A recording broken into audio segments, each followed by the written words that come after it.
Hello, I'm Dr. Anna. In part 1 of this video, we talked about coping with loss and the 5 stages of grief: denial, anger, bargaining, sorrow, and acceptance. If you have not viewed it yet, I invite you to do so. In this video, we will discuss 4 steps for successful grieving. As difficult as it may be, the first step is admit that the loss has occurred. Facing reality is essential for healing. Avoidance and denial only prolong the suffering. Whereas it is normal to experience shock and disbelief after a sudden loss, remaining in this state keeps a person stuck in perpetual distress. It can also bring in depression, anxiety, and other health problems.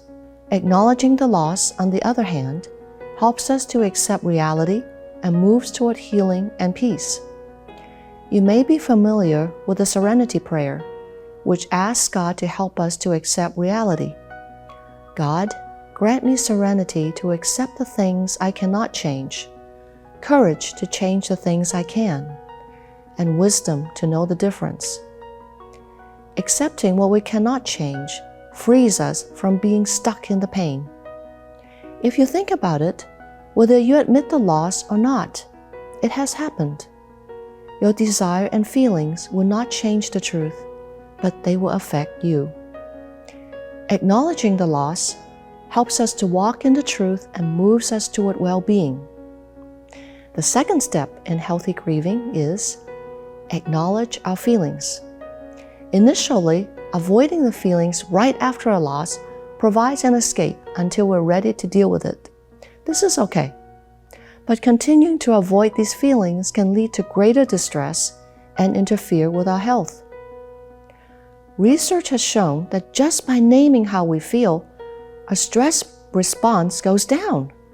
When we say, I feel sad, angry, frustrated, numb, helpless, afraid, irritable, etc., we'll feel better. Somehow, labeling the feelings tames it. It gets less intense, and we become less reactive and more able to handle stress. A psychological technique that is helpful in this step is mindfulness.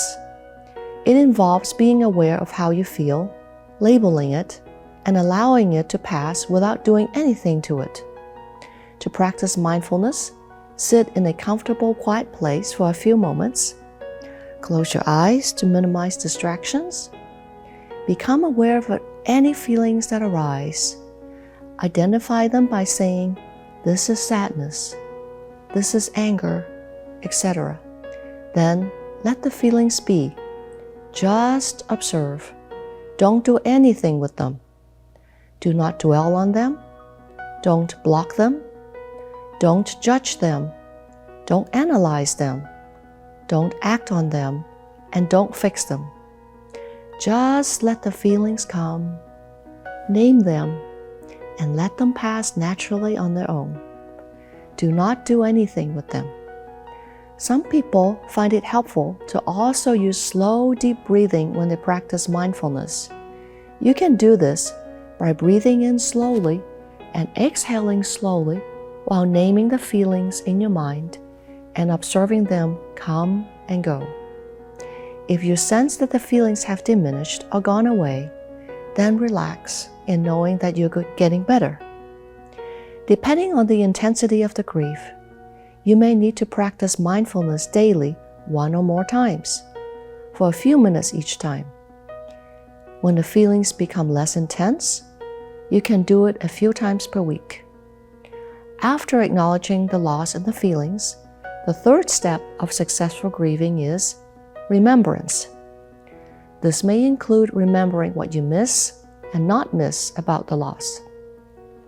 For example, if the loss is about losing a job, then you can review what you liked or disliked about working in that position.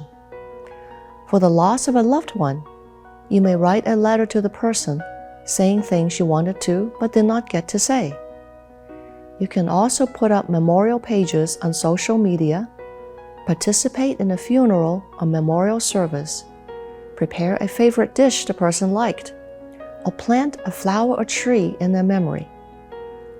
Remembering someone who passed can include inviting family and friends to share photos and stories with you via email, phone, text, video, letters, or in-person visits. All these venues bring support, which is vital during grieving. Remembrance brings about healthy mourning and helps us to accept the loss. Most people find that after these 3 steps, they feel better. Grief times become less intense. They occur less frequently and get shorter and shorter in time. Even during mourning, a person can still find moments of pleasure and happiness. And most folks are able to return to their regular routine and daily tasks with time. If you find that you're not feeling better after 6 months, your grief is getting worse, or it is difficult to resume your normal life, then it is time to get help. Talk with a professional counselor.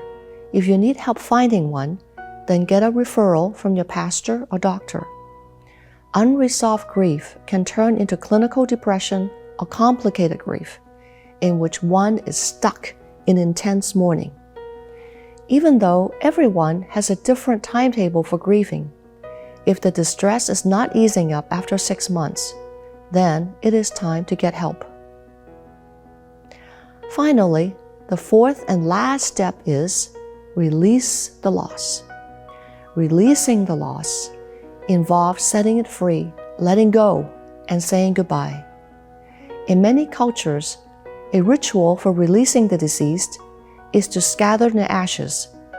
This is one way of moving toward closure and saying goodbye. Step 4 helps us to let go of the past.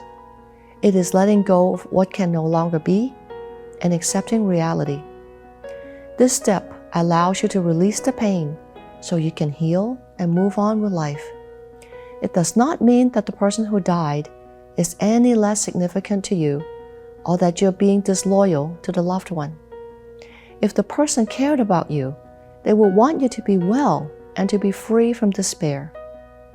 If you, like me, believe in a God who created us and loves us, you can release the loss to Him in prayer.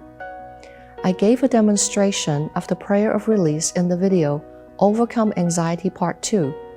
If you have not seen it yet, I invite you to do so. We don't know why some things have to be, but God is with us in our suffering, and He comforts us. The Lord is close to the brokenhearted and saves those who are crushed in spirit. Psalm 34:18.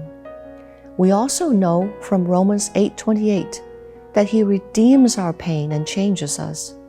We know that in all things, God works for the good of those who love Him. No matter what we face, no matter what we lost, God is able to bring good out of it. You may find that in time, God will lead you to invest your energy in new endeavors, ministries, and people. When you release the loss and pain to Him, He will replace them with new visions, new goals, and fresh aspirations. Trust God. He is with you, and He will restore and refresh you with new hope.